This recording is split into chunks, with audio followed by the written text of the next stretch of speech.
Bonjour, je suis Marine Maté, directrice adjointe des affaires générales chez En Marche. Les élections législatives auront lieu le 11 juin pour le premier tour et le 18 juin pour le second tour.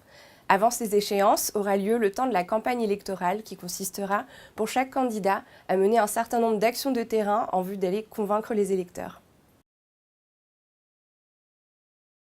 Si les modalités de conduite d'une campagne électorale relèvent de l'appréciation de chaque candidat, il existe un certain nombre de règles communes qui vont s'appliquer à tous les candidats. Ces règles sont régies par le code électoral et vont concerner tous les aspects de la campagne, aussi bien la communication que l'organisation, la logistique ou le financement.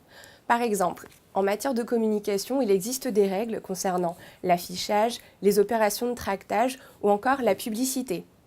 Par exemple, un candidat aux élections législatives ne peut pas faire de publicité commerciale à des fins de propagande électorale. Cela signifie concrètement qu'il ne peut pas acheter un encart publicitaire dans la presse ou encore sur les réseaux sociaux, promouvoir les pages et les publications qui vont le concerner. Chaque candidat a pour obligation de désigner un mandataire financier. Ce mandataire financier peut être soit une personne physique, soit une personne morale, c'est-à-dire une association de financement électoral. La mission de ce mandataire financier est d'ouvrir un compte bancaire unique qui va permettre de retracer l'ensemble des opérations financières de la campagne. Les candidats aux élections législatives ont une autre obligation fondamentale qui consiste en la tenue d'un compte de campagne qui va permettre de retracer l'ensemble des recettes d'une part et l'ensemble des dépenses électorales d'autre part.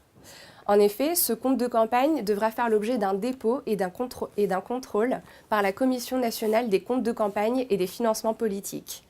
Il est important de noter que chaque candidat engage sa responsabilité personnelle, qu'il s'agisse du point de vue électoral, financier, mais également pénal. Le plafond des dépenses pour les députés est fixé à 38 000 € par candidat. Il est majoré de 0,15 € par habitant de la circonscription. Le montant maximal du remboursement forfaitaire est égal à 47,5% du plafond des dépenses de campagne. Il ne peut excéder le montant des dépenses du candidat qui sont retracées dans son compte de campagne.